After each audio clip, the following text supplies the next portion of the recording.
Chapter 9. The Death of the Second Man-Eater.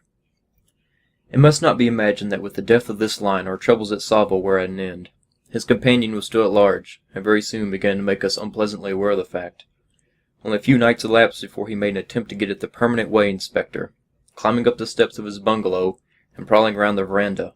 The inspector, hearing the noise and thinking it was a drunken coolie, shouted angrily, "Go away!" But fortunately for him, did not attempt to come out or open the door. Thus disappointed in his attempt to obtain a meal of human flesh, the lion seized a couple of the inspector's goats and devoured them there and then. On hearing of this occurrence, I determined to sit up the next night near the inspector's bungalow. Fortunately, there was a vacant iron shanty close at hand, with a convenient loophole in it for firing from, and outside this I placed 3 full-grown goats as bait, tying them to a half-length of rail weighing about 250 pounds. The night passed uneventfully until just before daybreak, when at last the lion turned up, pounced on one of the goats and made off with it, at the same time dragging away the others, rail and all. I fired several shots in his direction, but it was pitch dark and quite impossible to see anything, so I only succeeded in hitting one of the goats. I often longed for a flashlight on such occasions. Next morning I started off in pursuit and was joined by some of the others from the camp. I found that the trail of the goats and rail was easily followed, and we soon came upon, about a quarter of a mile away, to where the lion was still busy at his meal. He was concealed in some thick brush and growled angrily on hearing our approach. Finally, as we got closer, he suddenly made a charge, rushing through the bushes at a great pace. In an instant, every man of the party scrambled hastily up the nearest tree, with the exception of one of my assistants, Mr. Winkler, who stood steadily by me throughout. The brute, however, did not press his charge home, and on throwing stones into the bushes where we had last seen him, we guessed by the silence that he had slunk off. We therefore advanced cautiously, on getting up to the place discovered that he had indeed escaped us, leaving 2 of the goats scarcely touched. Thinking that in all probability the lion would return as usual to finish his meal, I had a very strong scaffolding put up a few feet away from the dead goats, and took up my position on it before dark. On this occasion I brought my gun-bearer, Mahina, to take a turn at watching, as I was by this time worn out for want of sleep, having spent so many nights on the lookout. I was just dozing off comfortably when suddenly I felt my arm seized, and on looking up saw Mahina pointing in the direction of the goats. "Sure, lion," was all he whispered. I grasped my double smooth bore, which I had charged with a slug, and waited patiently. In a few moments I was rewarded, for as I watched the spot where I expected the lion to appear, there was a rustling among the bushes, and I saw him stealthily emerge into the open and pass almost directly beneath us. I fired both barrels practically together into his shoulder, and to my joy could see him go down under the force of the blow. Quickly I reached for the magazine rifle, but before I could use it, he was out of sight among the bushes, and I had to fire after him quite at random. Nevertheless, I was confident of getting him in the morning, and accordingly set out as soon as it was light. For over a mile there was no difficulty in following the blood trail, and as he had rested several times I felt sure that he had been badly wounded. In the end, however, my hunt proved fruitless, for after a time the traces of blood ceased, and the surface of the ground became rocky, so that I was no longer able to follow the spoor. About this time Sir Guilford Bolesworth, KCIE, late consulting engineer to the Government of India for State Railways, passed through Tsavo on a tour of inspection on behalf of the Foreign Office. After examining the bridge and other works and expressing his satisfaction, he took a number of photographs, 1 or 2 of which he has kindly allowed me to reproduce in this book. He thoroughly sympathized with us in all the trials we had endured for the man-eaters, and was delighted that at least one was dead. When he asked me if I expected to get the second lion soon, I well remember his half-doubting smile as I rather too confidently asserted that I hoped to bag him also in the course of a few days. As it happened, there was no sign of our enemy for about 10 days after this, and we began to hope that he had died of his wounds in the bush. All the same, we still took every precaution at night, and it was fortunate that we did so, as otherwise at least one more victim would have been added to the list.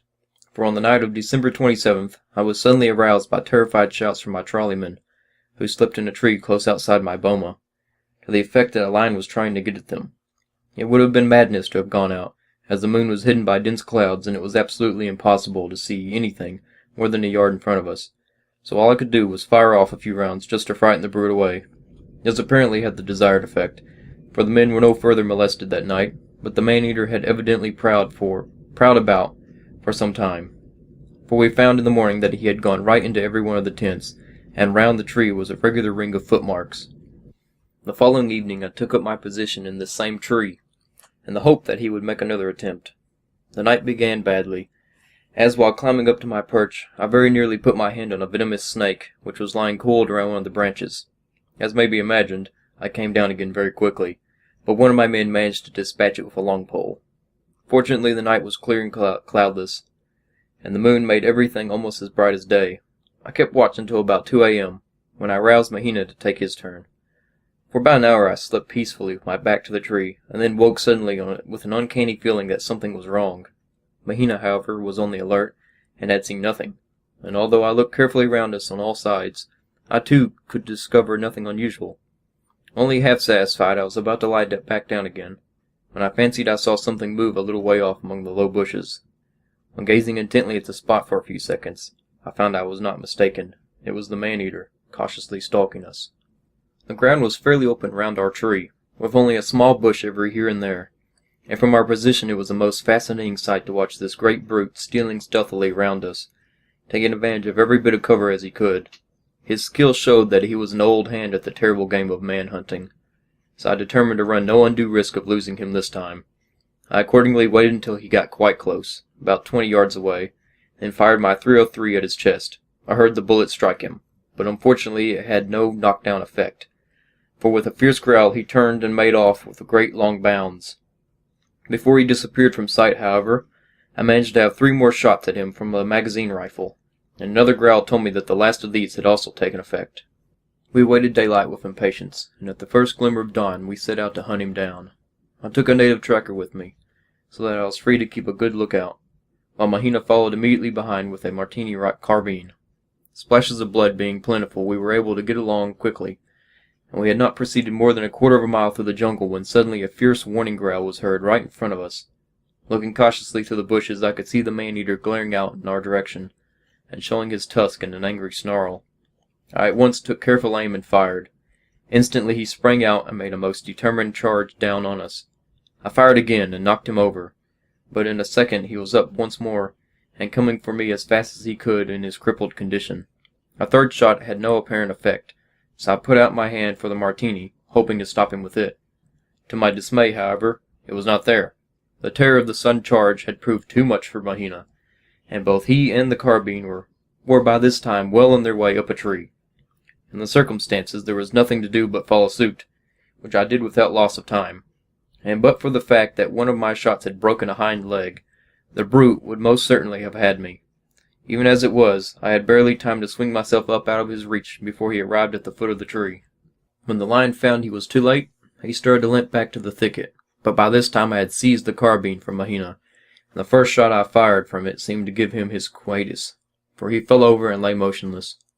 Rather foolishly, I at once scrambled down from the tree and walked up towards him. To my surprise and no little alarm, he jumped up and attempted another charge. This time, however, a Martini bullet in the chest and another in the head finished him for good and all. He dropped in his tracks not 5 yards away from me, and died gamely, biting savagely at a branch which had fallen to the ground. By this time all the workmen in camp, attracted by the sound of the firing, had arrived on the scene, and so great was their resentment against the brute who had killed such numbers of their comrades, that it was only with the greatest difficulty that I could restrain them from tearing the body to pieces. Eventually, amid the wild rejoicings of the natives and the coolies, I had the lion carried to my boma, which was close at hand. On examination, we found no less than 6 bullet holes in the body, and embedded only a little way in the flesh of the back was a slug which I had fired at him from the scaffolding about 10 days previously. He measured 9 feet 6 inches from tip of nose to tip of tail, and stood 3 feet 11½ inches high.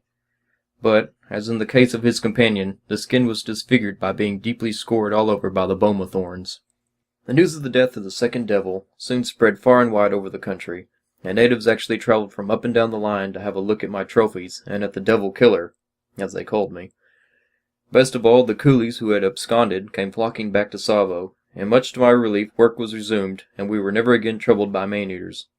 It was amusing, indeed, to notice the change which took place in the attitude of the workmen towards me after I had killed the 2 lions. Instead of wishing to murder me, as they had once did, they could not now do enough for me, and as a token of their gratitude they presented me with a beautiful silver bowl, as well as with a long poem written in Hindustani describing all of our trials and my ultimate victory. As the poem relates our troubles, in somewhat quaint and biblical language. I have given a translation of it in the appendix. The bowl I shall always consider my most highly prized and hardest won trophy. The inscription on it reads as follows: Sir, we, your overseer, timekeepers, mistress, and workmen, present you with this bowl as a token of our gratitude to you for your bravery in killing the 2 man-eating lions at great risk to your own life, thereby saving us from the fate of being devoured by these terrible monsters who nightly broke into our tents and took our fellow workers from our side. In presenting you with this bowl, we all add our prayers for your long life, happiness, and prosperity. We shall ever remain, sir, your grateful servants. Babu Purushottam Herji Permar, Overseer and Clerk of Works, on behalf of your workmen, dated at Tsavo, January 30th, 1899. Before I leave the subject of the man-eaters of Tsavo, it may be of interest to mention that these 2 lions possess the distinction, probably unique among wild animals, of having been specifically referred to in the House of Lords by the Prime Minister of the day.